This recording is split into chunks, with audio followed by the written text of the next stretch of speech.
Allô, salam alaikum. Bonjour, alors j'aurais préféré m'entretenir avec vous auprès d'un public un peu plus patriote et un accueil strictement léno-chrétien à rigueur germanique. Hein. Je veux dire, on est quand même suffisamment happé par des dictatures internétoires ici qui sont quand même assez insupportables. Excuse-moi, excuse-moi mon frère. Tu t'appelles comment? Alors moi c'est Alain, hein, je pense qu'il y en a certains qui doivent déjà me connaître. Je veux dire, j'ai beau m'exiler à Pétaouchnok, on me connaît quand même jusqu'à Babelwed, hein, ça c'est pas bien. En témoin de nos chers amis berbéro panarabistes, YouTubo, Twito, quasi TikTokistes. Hein, voilà. Alors je voulais réagir au débat du jour, hein, si on peut déjà parler de réaction. Moi je ne réagis pas à chaud, hein, comme on dit, contrairement à tous ces pseudo-journalistes citoyens comme Salim Aibi, qui a à peu près le niveau de rhétorique dialectique qu'un prolo néo-bobo américain, autrement dit un rappeur. Hein, voilà. Concernant l'hystérie collective de la part des franco-algériens sur le pseudo-déshonneur continu et perpétuel que leurs concitoyens autochtones subiraient toujours à nos jours. Hein. Moi l'Algérie, j'y suis déjà allé. Hein.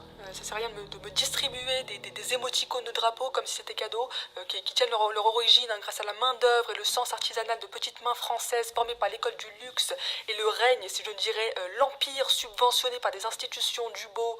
C'est-à-dire qu'il y a un système de la beauté et dans la beauté. Voici ce qu'est un beau drapeau, une belle architecture, un beau bâtiment, une belle jupe, une belle robe, un beau chapeau. Voilà comment on le fabrique sans l'abîmer, comment on le dessine, quelles sont ses dimensions, ses limites, pas plus de 3 couleurs et l'harmonie doit rester maîtresse. Oula, c'est vrai. C'est la vérité, bande de pouilleux. La France, c'est le savoir-faire. Bon, bien évidemment, ça s'est délité à cause de votre wokisme à deux balles. Mais l'art et la classe française, c'est quelque chose qui nous est reconnu à l'international. Le saxophone, le piano, c'est quelque chose qui doit te faire frissonner. Nous, avant, on dansait la valse dans les booms avec Vanessa qui se lâchait les cheveux. Et il y avait tous les Brandon qui venaient, qui la regardaient.